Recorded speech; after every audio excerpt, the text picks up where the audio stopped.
Aku record. Assalamualaikum warahmatullahi wabarakatuh. Selamat pagi Wah, teman-teman.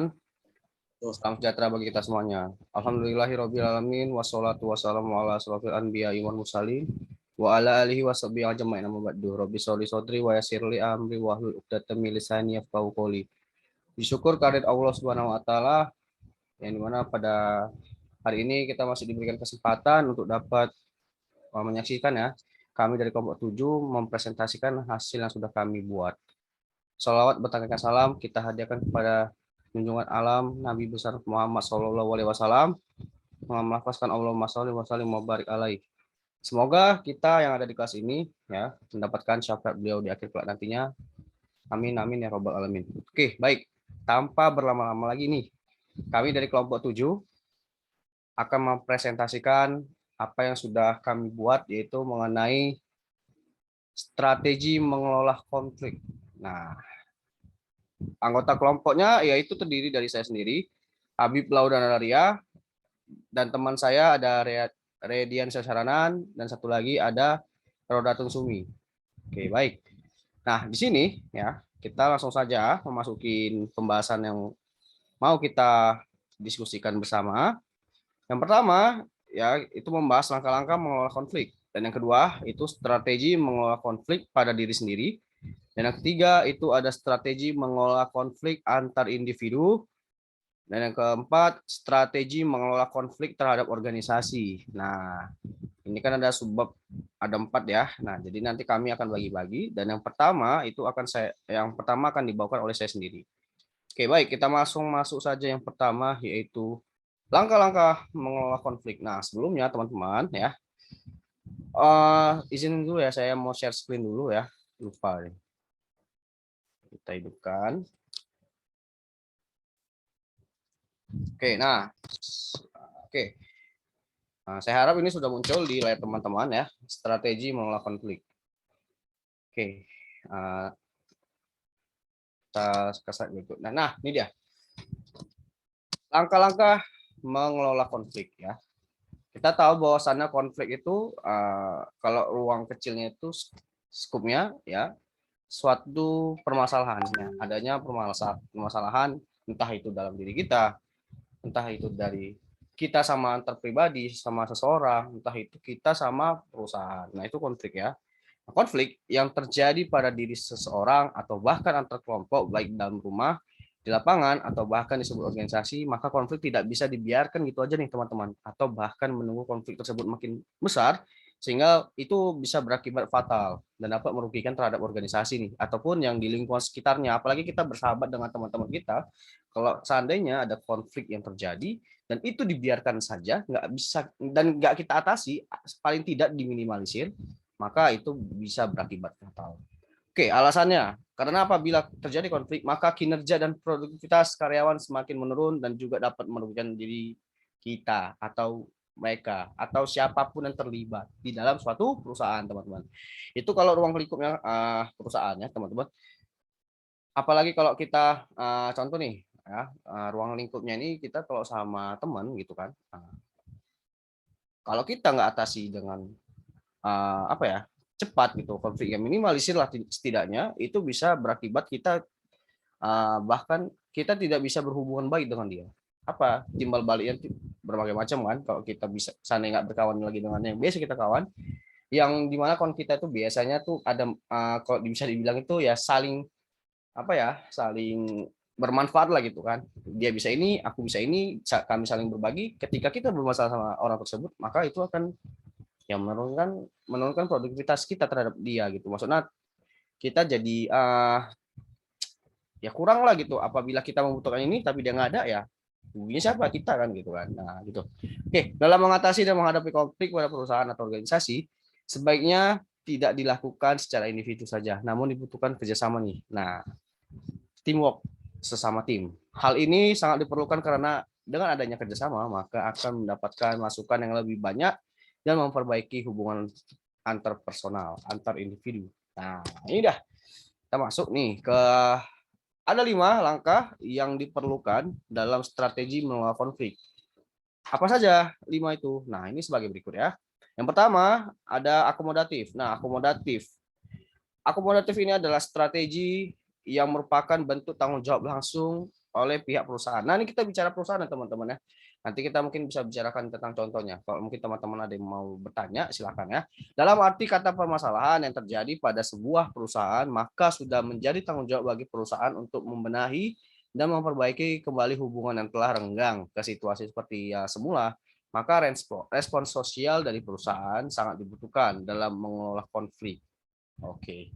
Akomodasi ya, akomodatif. Yang kedua itu menghindari. Nah, ini kita menghindari konflik ya. Pada dasarnya setiap individu diupayakan untuk saling menjaga nih kenyamanan kerja, yaitu dengan cara menghindari bersifat egois, menghindari memotongkan pembicaraan lawan bicara, menghindari menyudutkan karyawan yang lain. Upaya tersebut dapat meminimalisir konflik yang terjadi, teman-teman.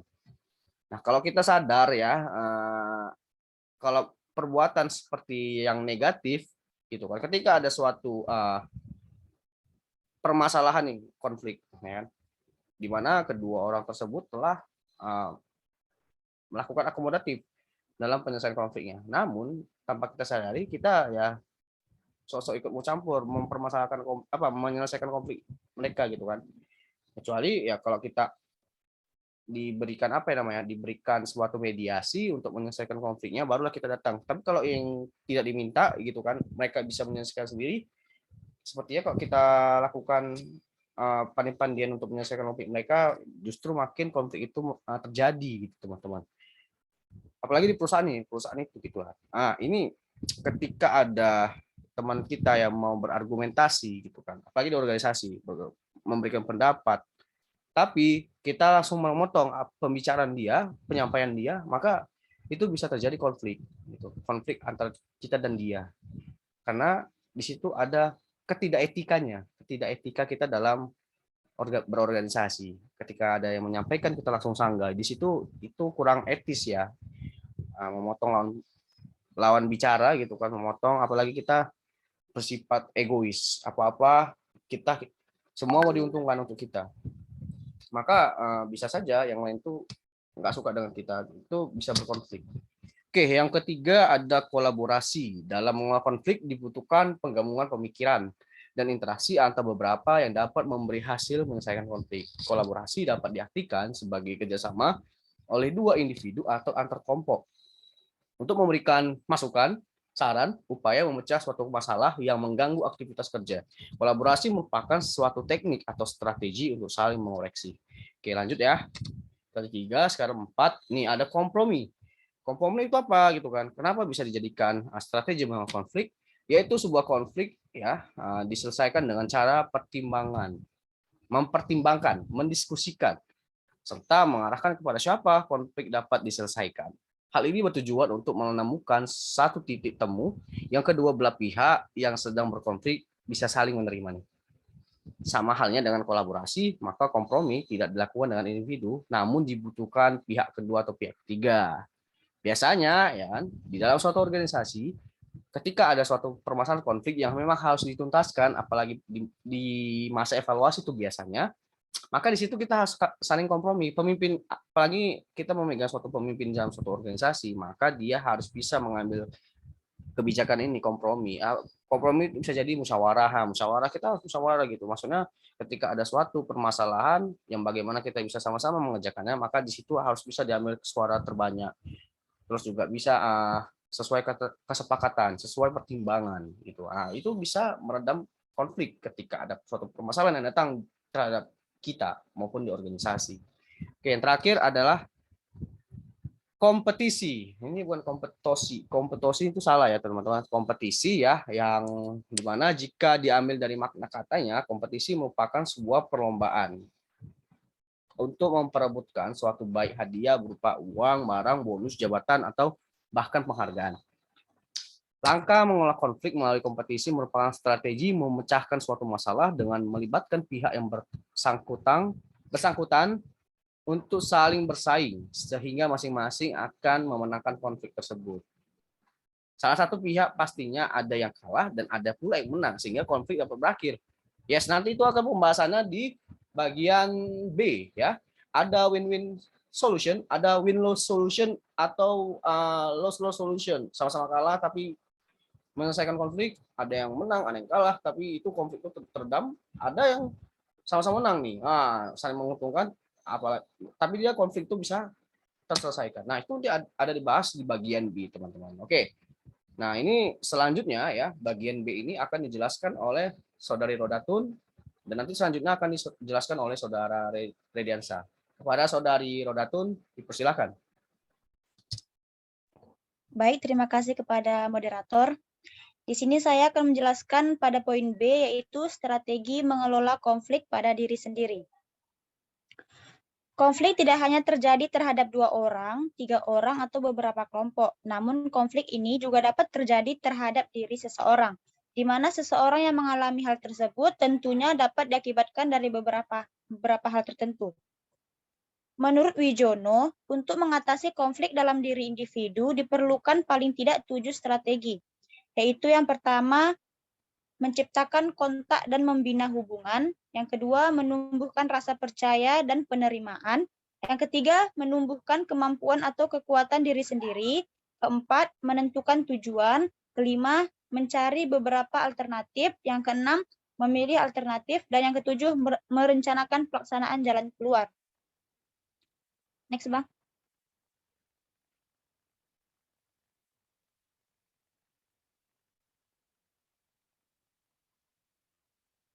Yang C, strategi mengelola konflik antar pribadi. Di sini ada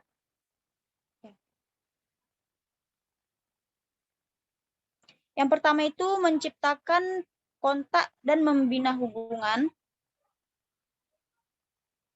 Yang kedua menumbuhkan rasa Bang, itu yang tadi, Bang. Next, yang satu lagi, Bang. Satu lagi.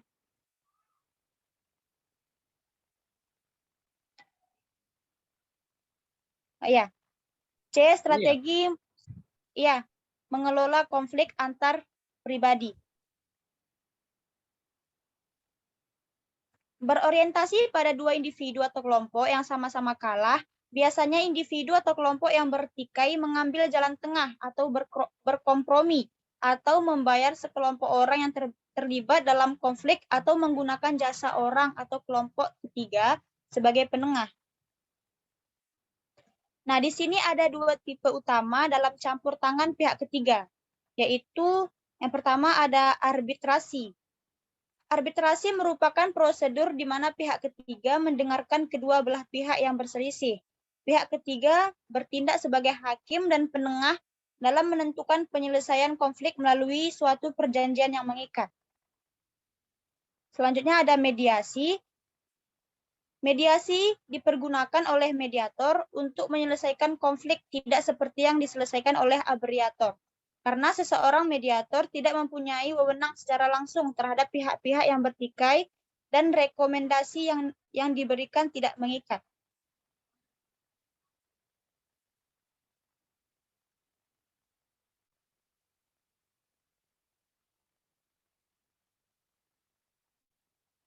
Nah, selanjutnya ada strategi menang kalah. Dalam strategi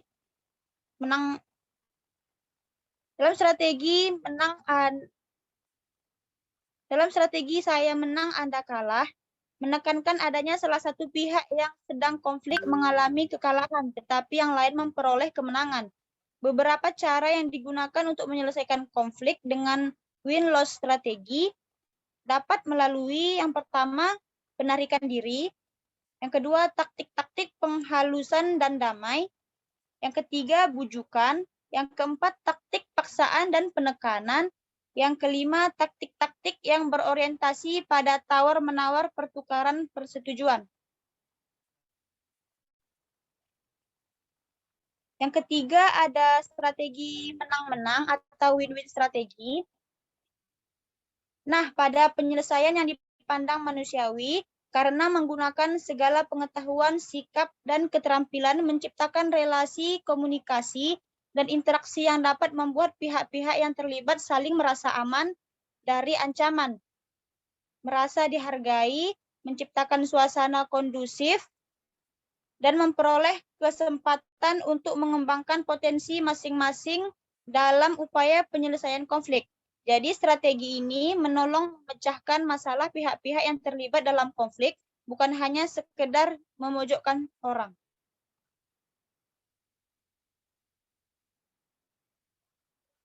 Selanjutnya saya kembalikan kepada moderator.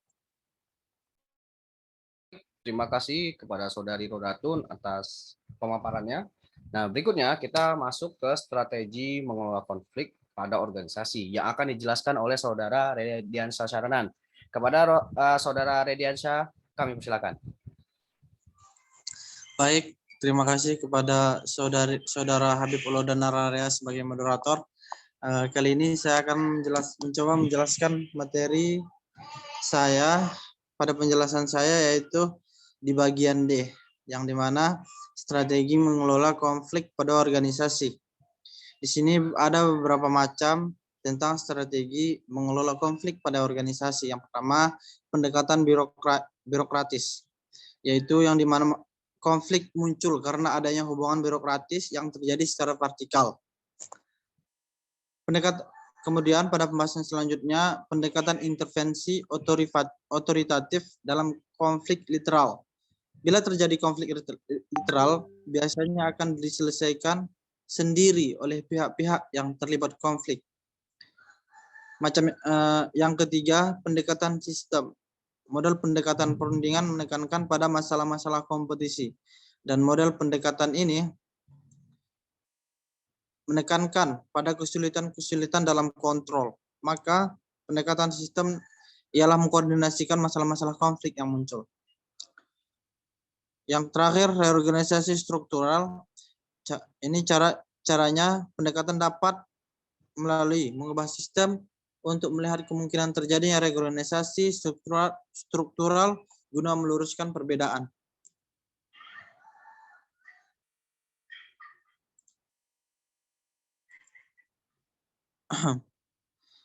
Baik, itulah yang dapat saya sampaikan pada materi saya. Saya kembalikan kepada moderator.